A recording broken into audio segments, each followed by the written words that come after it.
Сегодня к празднику Норуз организовано массовое гуляние во всех частях города. По всему городу проводятся мастер-классы, национальные традиционные игры, а также концертная программа.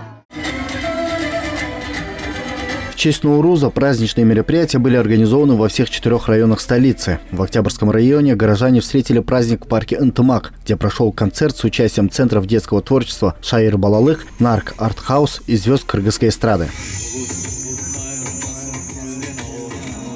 Сегодня в Октябрьском районе программой мэрии города Бишкек, программой Октябрьской районной администрации, МТУ совместно с общественными нашими организациями, с нашими бизнесменами мы сегодня организовываем праздник для всего города, для нашего района. Вот сегодня, видите, примечательно, что в этом году этот Норуз совпал с священным месяцем Рамазан, и также настроение у людей очень хорошее. Общественная организация Евразия KG, она очень помогла нам в этой организации. Вот видите, наши здесь юрты, здесь проходят национальные игры. И благодаря к этому, что погода тоже сегодня очень хорошая, очень веселая погода. Помимо этого были организованы национальные спортивные состязания и мастер-классы, где каждый желающий мог поучаствовать в играх по Тогуз-Хоргол, Ордо и Архан-Тартыш, либо сделать поделки своими руками.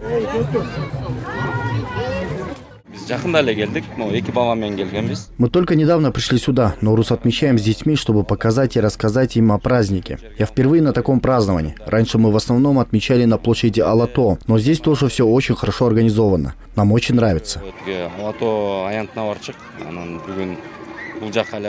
Также в парке Ынтымак были подготовлены специальные юрты с инсталляциями и угощениями, где люди могли ознакомиться с историей Кыргызстана и бытом традиционной кочевой жизни.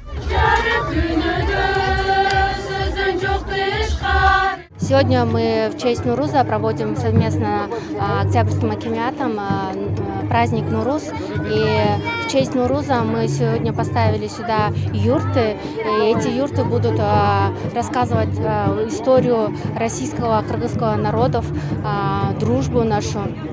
И тем же самым мы сохраним культурный диалог. В Свердловском районе столицы для горожан была организована концертная программа, выставка мольбертов и комуза, а также бесплатные мастер-классы по войлоковалянию, чийтоку, по гончарному мастерству и по другим видам национального рукоделия. Чийтоку – это традиционное искусство, которое нам досталось от наших дедушек и бабушек. Раньше из чия делали изделия для юрты, сейчас мы учим детей делать из него панно и разные предметы для быта, которые могут пригодиться в жизни. Аналогичные мероприятия также были организованы в Первомайском и в Ленинских районах, а главное мероприятие столицы проходило на площади имени Трудакуна Усубалиева. Адилет Тимирланов, Джахшлык Исаков, ЛТР Бишкек.